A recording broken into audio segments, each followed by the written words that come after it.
সারা বছর সে নামাজ পড়লো, কিন্তু শয়তানের ওয়াসওয়াসা পড়ে, খারাপ মানুষের ওয়াসওয়াসা পড়ে সে নামাজটাই ছেড়ে দেবে। ঠিক না?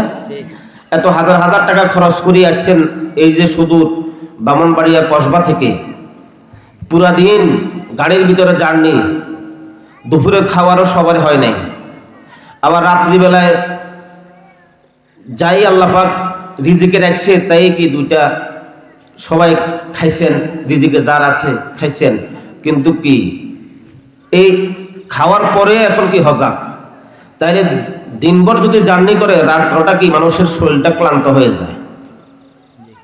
আলহামদুলিল্লাহ দেখতেছি কারো শরীর ইনশাল্লাহ ক্লান্ত হয় নাই। আমরা সবাই কোথায় আছি? জান্নাতের বাগানে আছি। জান্নাতি মানুষদের ঘুম আছে? জান্নাতি মানুষদের ঘুম আছে? নাই। এই জন্য কারো কি ক্লান্তি আমি দেখতেছি না। আলহামদুলিল্লাহ যেভাবে আমরা স্বতঃস্ফূর্তভাবে আমরা কি মাহফিলে এসেছি, মাহফিল বসে কোরআন হাদিস থেকে আলহামদুলিল্লাহ যাই কিছু শুনেছি, আল্লাহ সুবহানাহু ওয়া তাআলা যেন আমাদেরকে কোরআন এবং হাদিস অনুযায়ী আমল করার তৌফিক দান করেন।